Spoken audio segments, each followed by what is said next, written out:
de Michel Foucault, Esto no es una pipa, capítulo 1, 2 y 3. Capítulo 1, 2 pipas. Primera versión, la de 1926. Según creo, una pipa dibujada con esmero y, debajo, escrita a mano con una letra regular, aplicada, artificial, con una letra de colegio de monjas, como podemos encontrarla, en calidad de modelo, en la parte superior de los cuadernos escolares, o en una pizarra después de una lección de cosas. Esta mención, esto no es una pipa. La otra versión, supongo que la última, podemos encontrarla en Aube à l'antipode, la misma pipa, el mismo enunciado, la misma letra, pero en lugar de estar justapuestos en un espacio indiferente, sin límite ni especificación, el texto y la figura están situados dentro de un marco colocado sobre un caballete, y este a su vez sobre un entarimado bien visibles. Encima, una pipa, exactamente semejante a la dibujada en el cuadro, pero mucho más grande. La primera versión desconcierta por su simplicidad. La segunda multiplica visiblemente las incertidumbres voluntarias. El marco, de pie en el caballete y apoyado en las clavijas de madera, indica que se trata del cuadro de un pintor, obra acabada, expuesta, que lleva consigo para un eventual espectador el enunciado que la comenta o la explica. Y sin embargo, esa escritura ingenua, que ni es exactamente el título de la obra ni uno de sus elementos pictóricos, la ausencia de cualquier otro indicio que señale la presencia del pintor, la rusticidad del conjunto, las gruesas planchas del parquet, todo eso hace pensar en la pizarra de una clase. Quizás un trapo pronto borrará el dibujo y el texto. Quizá no se borre más que uno u otro para corregir el error, dibujar algo que no sea verdaderamente una pipa o escribir una frase que afirme que eso es una pipa. Equivocación provisional. Un mal escrito, del mismo modo como se diría un malentendido. Su gesto disipará en un polvo blanco. Pero, además, esa solo es la menor de las incertidumbres. Veamos otras. Hay dos pipas. ¿No habrá que decir más bien dos dibujos de una misma pipa? O también una pipa y su dibujo. O también dos dibujos que representan cada uno una pipa. O también dos dibujos, uno de los cuales representa una pipa, pero no el otro. O también dos dibujos, ninguno de los cuales son ni representan pipas. O también un dibujo que representa, no una pipa, sino otro dibujo que representa, este sí, una pipa. De tal modo que me veo obligado a preguntarme, ¿a qué se refiere la frase escrita en el cuadro? ¿Al dibujo bajo el cual se halla colocada de un modo inmediato? Mirad esos rasgos ensamblados en la pizarra. Por más que se parezcan, sin la menor diferencia, sin la menor infidelidad a lo mostrado allá arriba, no os engañéis, es allá arriba donde está la pipa, y no en ese grafismo elemental. Pero quizá la frase se refiera precisamente a esa pipa desmesurada, flotante, ideal, simple sueño o idea de una pipa. Entonces habrá que leer. No busquéis allá arriba una verdadera pipa, aquello es un sueño, pero el dibujo que está aquí en el cuadro, firme y rigurosamente trazado, ese dibujo es el que hay que tener por verdad manifiesta. Pero también me sorprende esto. La pipa representada en el cuadro, pizarra o tela pintada, poco importa. Esa pipa, de abajo, está sólidamente precisa en un espacio con visibles puntos de referencia. Ancha. El texto escrito, los bordes inferiores y superiores al marco. Altura. Los lados del marco, las patas del caballete. Profundidad. Las ranuras del entarimado. Establece prisión. En cambio, la pipa de arriba no tiene coordenadas. La enormidad de sus proporciones hace incierta su localización. Efecto inverso de lo que encontramos en Le Tombeau des Luteus, donde lo gigantesco está captado en el espacio más preciso. ¿Se encuentra esta desmesurada pipa delante del cuadro dibujado, relegándolo a un segundo plano detrás de ella? ¿O bien está en suspenso justo encima del caballete, como una emanación, un vapor que acaba de desprenderse del cuadro, humo de una pipa que a su vez toma la forma y la redondez de una pipa, oponiéndose así y pareciéndose a ella, según el mismo juego de analogía y de contraste que hallamos en la serie de las Ataides de Largon, entre lo vaporoso y lo sólido. ¿O acaso podríamos suponer, en último término, que está detrás del cuadro y del caballete, más gigantesca de lo que parece? Sería su profundidad desgarrada, la dimensión interior que revienta la tela o la pizarra, y que, lentamente allá abajo, en un espacio en los sucesivos sin puntos de referencia, se dilata hasta el infinito. Sin embargo, ni siquiera estoy seguro de esta incertidumbre. O mejor, lo que me parece muy dudoso es la simple oposición entre la fluctuación sin localizar de la pipa de arriba y la estabilidad de la de abajo. Mirando algo más de cerca, vemos sin dificultad que los pies de ese caballete que sostiene el marco que encierra la tela y en el cual se aloja el dibujo, esos pies que descansan sobre un suelo visible simple y seguro por su tosquedad, están de hecho biselados. No tienen más superficie de contacto que 3 finas puntas que desproveen al conjunto, sin embargo bastante macizo de cualquier estabilidad. Caída inminente, derrumbamiento del caballete, del marco, de la tela o de la tabla, del dibujo, del texto, maderas rotas, figuras fragmentadas, letras separadas unas de otras hasta el punto de que las palabras tal vez ya no podrán reconstruirse. Todo es estropicio por el suelo, mientras que allá arriba la gruesa pipa sin medida ni señalización persistirá en su inaccesible inmovilidad de globo. Capítulo 2. El caligrama deshecho. El dibujo de Magritte, por el momento, no hablo más que de la primera versión, es tan simple como una figura sacada de un manual de botánica. Una figura y el texto que la nombra. Nada más fácil de reconocer que una pipa, dibujada como esa. Nada más fácil de pronunciar. Nuestro lenguaje lo dice perfectamente por nosotros. Que el nombre de una pipa. Ahora bien, lo extraño de esa figura no es la contradicción entre la imagen y el texto, por una simple razón. Tan solo podría haber contradicción entre dos enunciados, o en el interior de un solo y mismo enunciado. Ahora bien, veo que aquí solo hay uno, y que no puede ser contradictorio, puesto que el sujeto de la proposición es un simple demostrativo. Falso entonces, puesto que su referente, muy visiblemente una pipa, no lo verifica. Ahora bien, ¿quién me puede decir seriamente que ese conjunto de trazos entrecruzados encima del texto es una pipa? ¿O acaso hay que decir, Dios mío, qué estúpido y simple es todo esto? Ese enunciado es perfectamente verdadero, puesto que es evidente que el dibujo que representa una pipa no es una pipa. Y, sin embargo, hay un hábito de lenguaje. ¿Qué es ese dibujo? ¿Es un ternero? ¿Es un cuadrado? ¿Es una flor? Viejo hábito que no deja de tener fundamento. Toda la función de un dibujo es tan esquemático, tan escolar como este. Radica en hacerse reconocer, en dejar aparecer sin equívocos ni vacilaciones lo que representa, por más que sea el pozo, en una hoja o en un cuadro, en un poco de mina de plomo o de un fino polvo de tiza. No reenvía como una flecha o un dedo índice apuntando a determinada pipa que estaría más lejos o en otro lugar. Es una pipa. Lo que desconcierta es que resulta inevitable relacionar el texto con el dibujo, a lo cual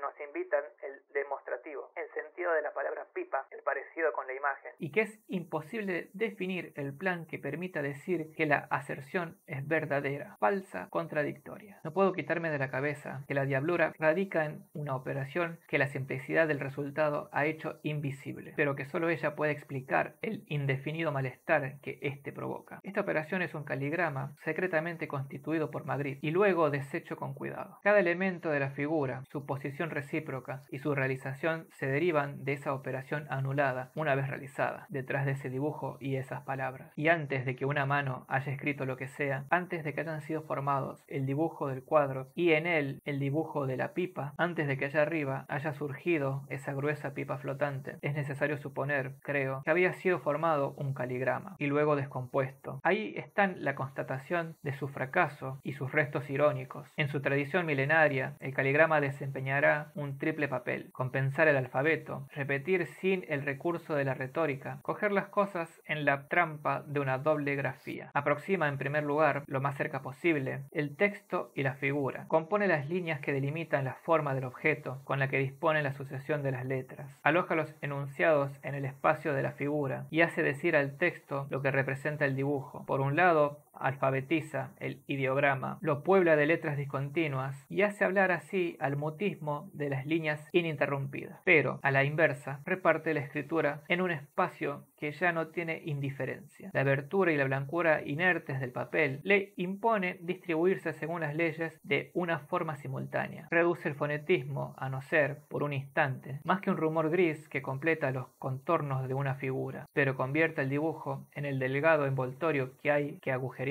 para seguir, palabra a palabra, el devanado de su texto intestino. El caligrama es, por consiguiente, tautología, pero en oposición a la retórica, la cual juega con la pletora del lenguaje, utiliza la posibilidad de decir dos veces las mismas cosas con palabras diferentes. Se aprovecha de la sobrecarga de riqueza que permite decir dos cosas diferentes con una sola y misma palabra. La esencia de la retórica radica en la alegoría. El caligrama se sirve de esa propiedad de las letras de valer a la vez como elementos lineales que podemos disponer en el espacio y como signos que hemos de desplegar según la cadena única de la sustancia sonora. En su calidad de signo, la letra permite fijar las palabras, como línea permite representar la cosa. De ese modo, el caligrama pretende borrar lúdicamente las más viejas oposiciones de nuestra civilización alfabética: mostrar y nombrar, figurar y decir, reproducir y articular, imitar y significar, mirar y leer, acorralando por 2 veces a la cosa de la que habla.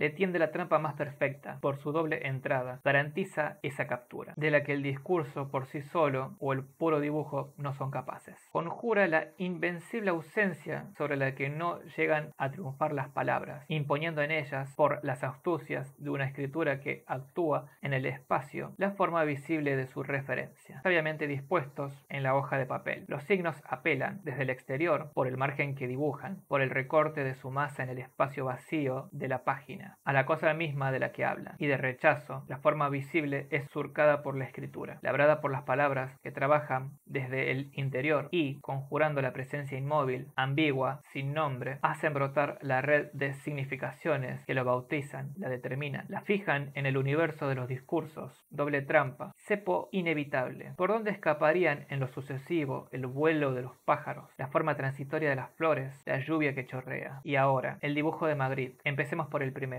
el más simple. Me parece que está hecho con los pedazos de un caligrama roto, bajo las apariencias de un retorno a una disposición anterior. Vuelve a tomar sus 3 funciones, pero para percibirlas y hostigar con ello todas las relaciones tradicionales existentes entre el lenguaje y la imagen. El texto que se había invadido la figura con el fin de reconstruir el viejo ideograma, vemos que aquí ha vuelto a colocarse en su sitio, ha vuelto a su lugar natural, abajo, allí donde sirve de soporte a la imagen, donde la nombra, la explica, la descompone, la inserta en una secuencia de los textos y en las páginas del libro. Vuelve a ser leyenda. La forma remonta a su cielo, del que la complicidad de las letras con el espacio la había hecho descender por un momento. Libre de todo lazo discursivo, va a poder flotar de nuevo en su silencio natural. Volveremos a la página y a su viejo principio de distribución, pero es solo aparentemente, pues las palabras que ahora puedo leer debajo del dibujo son palabras a su vez dibujadas, imágenes de palabras que el pintor ha colocado fuera de la pipa, pero en el perímetro general, y por otra parte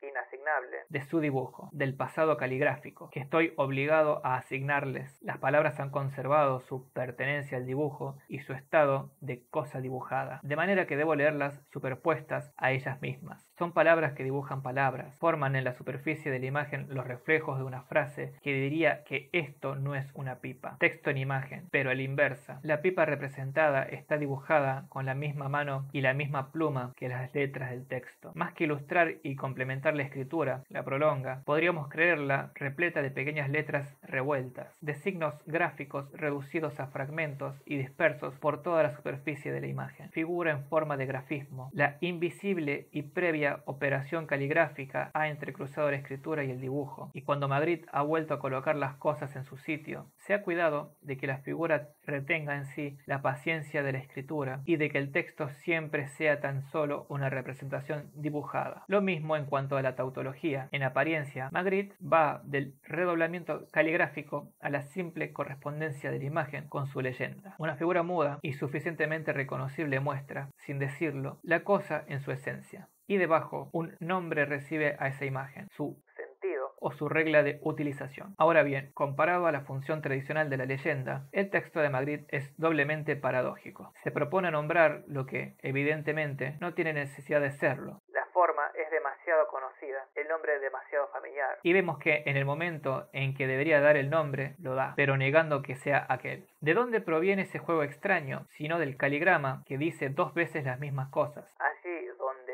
sin duda bastaría una sola. Del caligrama que hace deslizar uno sobre otro lo que muestra y lo que dice para que se enmascaren recíprocamente, para que el texto se dibuje y todos sus signos yuxtapuestos formen una paloma, una flor o un aguacero. Es preciso que la mirada se mantenga por encima de cualquier desciframiento posible. Es preciso que las letras sean todavía puntos, las frases líneas, los párrafos superficies o masas, alas, tallos o pétalos. Es preciso que el texto no diga nada a ese sujeto que mira y que es mirón y no lector. Desde el momento que se pone a leer, en efecto, la forma se disipa. En torno a la palabra reconocida, a la frase comprendida, los otros grafismos se desvanecen, llevándose consigo la plenitud visible de la forma, dejando tan solo el desarrollo lineal, sucesivo, del sentido, menos aún que una pluma o una hoja arrancada. A pesar de las apariencias, el caligrama no dice, en forma de pájaro, de flor o de lluvia: esto no es una paloma, una flor, un Desde el momento que se pone a decirlo, desde el momento en que las palabras se ponen a hablar y a conferir un sentido, ocurre que el pájaro ya ha echado a volar y la lluvia se ha secado. Para el que lo contempla, el caligrama no dice, todavía no puede decir, esto es una flor, esto es un pájaro. Todavía está demasiado preso en la forma, demasiado sujeto a la representación por semejanza, para formular esa afirmación. Y cuando lo leemos, la frase que desciframos, esto es una paloma, esto es un aguacero, no es un pájaro, ya no es un aguacero. Por astucia o impotencia, poco importa. El caligrama nunca dice y representa en el mismo momento. Esa misma cosa que se ve y se lee está callada en la visión y oculta en la lectura. Magritte ha distribuido de nuevo en el espacio el texto y la imagen. Cada uno vuelve a ocupar su sitio, pero no sin retener algo de la finta propia del caligrama. La forma dibujada de la pipa desecha cualquier texto de explicación o de designación en tanto que aquella es reconocible. Su esquematismo escolar dice de un modo muy explícito: ustedes ven tan bien la pipa que soy, que resultaría ridículo para mí disponer mis líneas de tal modo que escriban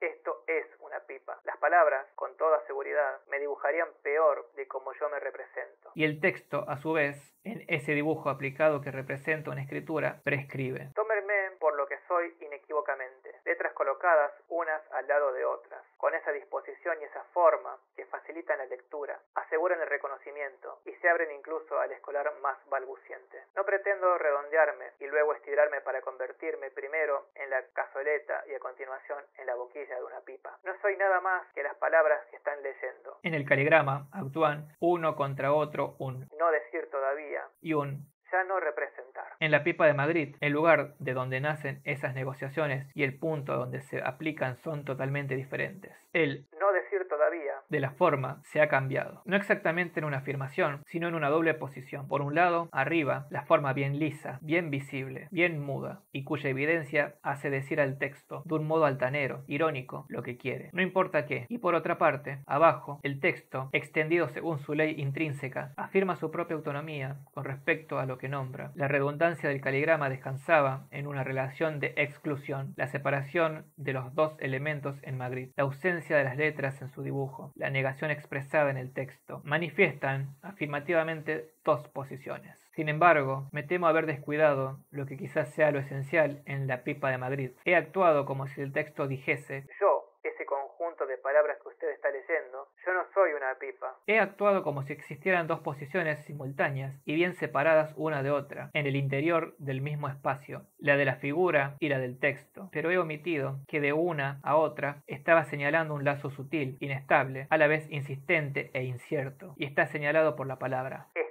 Por tanto, hay que admitir entre la figura y el texto toda una serie de entrecruzamientos, o más bien, ataques lazados de una a otra, flechas disparadas contra el blanco contrario, acciones de zarpa y destrucción, lanzadas y heridas, una batalla, por ejemplo, este dibujo que usted ve, cuya forma sin duda reconoce y cuya influencia caligráfica apenas acabo de desenredar, no está sustancialmente ligado a, no está constituido por, no cubre la misma materia que una pipa, es decir, esa palabra que pertenece a su lenguaje, compuesto de sonoridades que usted puede pronunciar y que traducen las letras que en estos momentos usted lee. Esto no es una pipa, por consiguiente puede leerse así.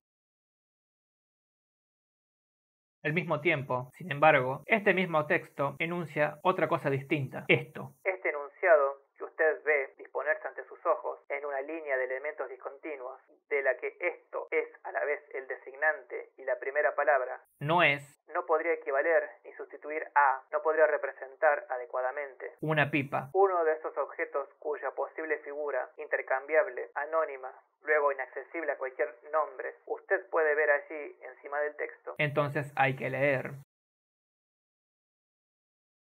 Ahora bien, en resumidas cuentas, resulta sencillamente que lo que el enunciado de Magritte niega es la pertenencia inmediata y recíproca del dibujo de la pipa y del texto por el que se puede nombrar esa misma pipa. Designar y dibujar no se cubren, salvo en el juego caligráfico que merodea en el segundo plano del conjunto y que es conjurado a la vez por el texto, por el dibujo y su actual separación. De ahí la tercera función del enunciado. Este conjunto constituido por una pipa en estilo de escritura y por un texto dibujado es incompatible con una pipa, este elemento mixto que depende a la vez del discurso y de la imagen, y cuyo ser ambiguo quería hacer surgir el juego. verbal y visual del caligrama. Magritte ha vuelto a abrir la trampa que el caligrama había cerrado sobre aquello de lo que hablaba. Pero, de golpe, la cosa misma ha desaparecido. En la página de un libro ilustrado, uno no acostumbra a prestar atención a ese pequeño espacio blanco que se extiende por encima de las palabras y por debajo de los dibujos, que les sirve de frontera común para incesantes pasos, pues es ahí, en esos pocos milímetros de blancura, en la arena calma de la página, donde se anudan entre las palabras y las formas todas las relaciones de designación, de nombramiento, de descripción, de clasificación. El caligrama ha reabsorbido ese intersticio, pero una vez abierto de nuevo, no lo restituye. La trampa ha sido fracturada en el vacío. La imagen y el texto caen cada cual por su lado, según la gravitación propia de cada uno de ellos. Ya no poseen espacio común ni lugar donde puedan interferirse, donde las palabras sean capaces de recibir una figura y las imágenes capaces de entrar en el orden del léxico. La delgada franja incolora y neutra que en el dibujo de Magritte separa texto y figura, hay que verla como un hueco, una región incierta y brumosa, que ahora separa a la pipa que flota en el cielo, de imagen del pisoteo terrestre de las palabras que desfilan por su línea sucesiva. Y todavía es exagerado decir que hay un vacío o una laguna. Se trata más bien de una ausencia de espacio, de una desaparición del lugar común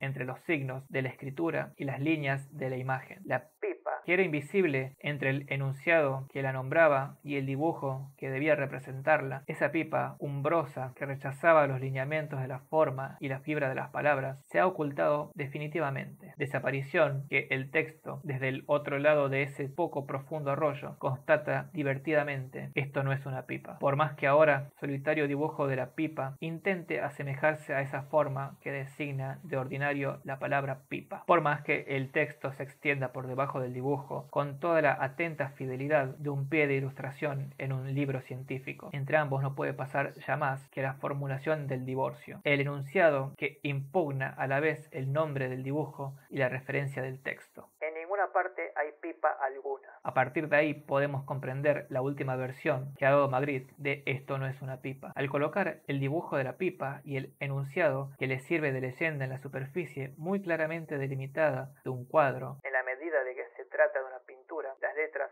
solo son la imagen de las letras. En la medida que se trata de una pizarra, la figura es solo la continuación didáctica de un discurso. Al colocar ese cuadro sobre un triedro de madera denso y sólido, Magritte realiza todo lo que es necesario para reconstruir, ya sea por la perenidad de una obra de arte, ya sea por la verdad de una lección práctica, el lugar común de la imagen y el lenguaje. Todo está sólidamente amarrado en el interior de un espacio escolar. Una pizarra muestra un dibujo que muestra la forma de una pipa, y un texto escrito por un maestro afanoso muestra claramente que se trata de una pipa. El dedo índice del maestro no lo vemos, pero está omnipresente, al igual que su voz, que está articulando de un modo muy claro: esto es una pipa. De la pizarra a la imagen, de la imagen al texto, del texto a la voz. Una especie de dedo índice general señala, muestra, fija, señaliza, impone un sistema de reflexiones, intenta estabilizar un espacio único. Pero, ¿por qué he introducido también la voz del maestro? Porque apenas ha dicho esto es una pipa, ha tenido que retractarse y balbucir: esto no es una pipa,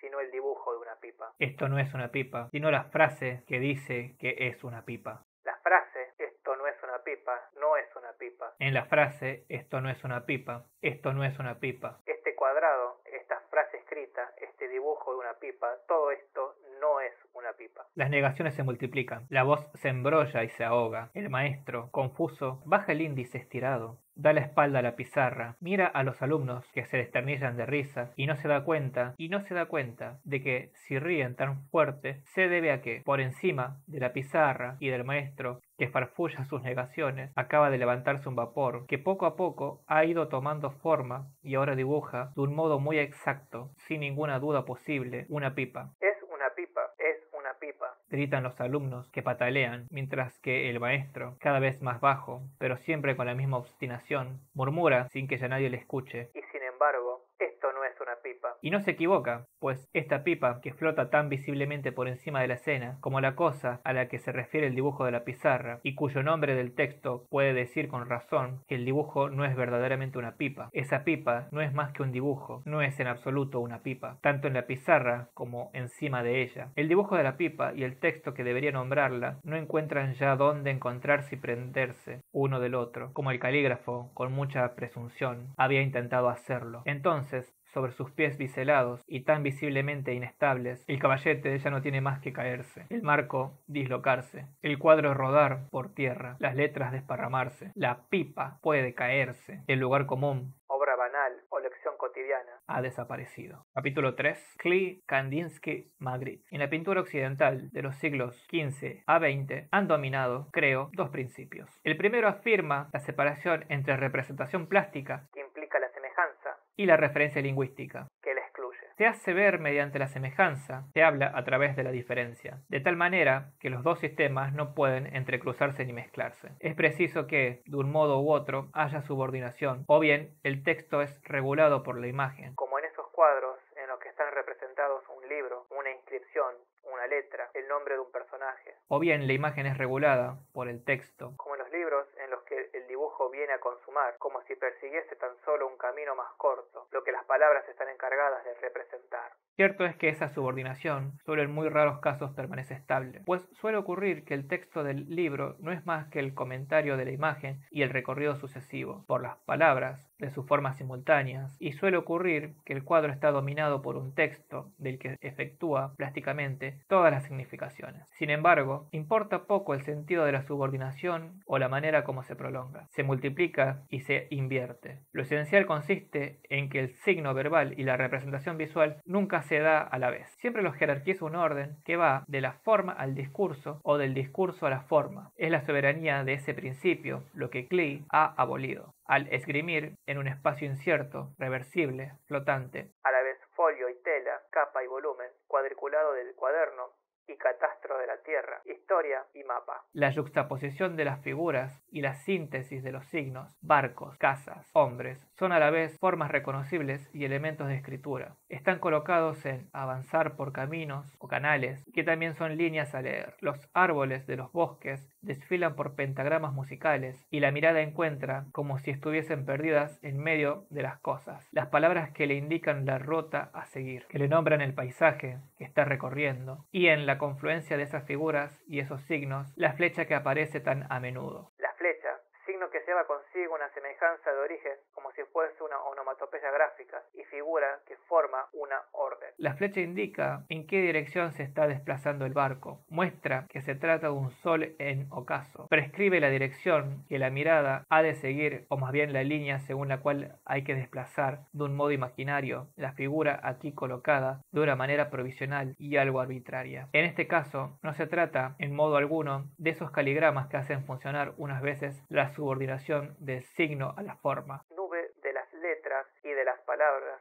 que toma la figura de aquello de lo que hablan, y otras de la forma al signo, la figura anatomizándose en elementos alfabéticos. Tampoco se trata de esos collages o reproducciones que captan la forma recortada de las letras en fragmentos de objetos. Se trata más bien de entrecruzamiento en un mismo tejido del sistema de la representación por semejanza y de la referencia por los signos, lo cual supone que se encuentran en un espacio distinto al del cuadro. El segundo principio, que durante largo tiempo ha regido la pintura, que plantea la equivalencia entre el hecho de la semejanza y la afirmación de un lazo representativo, el que la figura se asemeje a una cosa, a otra figura, basta para que se deslice en el juego de la pintura un enunciado evidente, banal, 1000 veces repetido y sin embargo casi siempre silencioso. Es algo así como un murmullo infinito, obsesivo, que rodea el silencio de las figuras, lo cerca, se apodera de él, lo vierte finalmente en el campo de las cosas que podemos nombrar. Lo que veis es aquello. Poco importa, también ahí, en qué sentido se plantea la relación de la representación. Si la pintura es remitida a lo visible que la rodea, o por sí sola crea un invisible que se le asemeja. Lo esencial radica en que no podemos disociar semejanza y afirmación. Bajo la influencia de Kandinsky, doble desaparición simultánea de la semejanza y del lazo representativo mediante la afirmación cada vez más insistente de esas líneas, de esos colores de los que Kandinsky decía que eran cosas. ni más ni menos que el objeto iglesia, el objeto puente, o el hombre a caballo con su arco, afirmación desnuda, que no se basa en ninguna semejanza, y que, cuando se le pregunta lo que es, no puede responder más que refiriéndose al gesto que la ha formado. Improvisación, composición.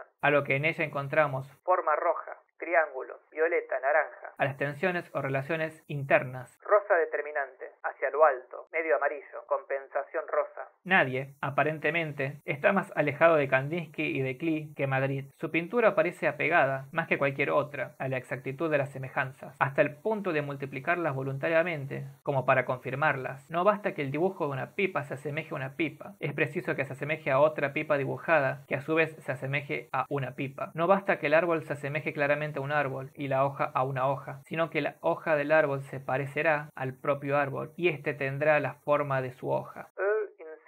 El barco sobre el mar no se parecerá tan solo a un barco, sino también al mar, de tal modo que su casco y sus velas estarán hechas de mar. Y la exacta representación de un par de zapatos se esforzará por parecerse además a los pies desnudos que ha de cubrir. Pintura destinada, más que a cualquier cosa, a separar cuidadosa, cruelmente, el elemento gráfico del elemento plástico. Y si ocurre que están superpuestos en el interior del propio cuadro, como lo están una leyenda y su imagen, es la condición de que el enunciado impugne la identidad manifiesta de la figura y el nombre que uno está presto a darle. Lo que se asemeja exactamente a un huevo se llama la acacia, a un zapato la luna, a un sombrero hongo la nieve, a una vela el techo. Y sin embargo, la pintura de Magritte no es ajena al hacer de Klee y de Kandinsky, más bien constituye, frente a ellas, y a partir de un sistema que le es común, una figura a la vez opuesta y complementaria.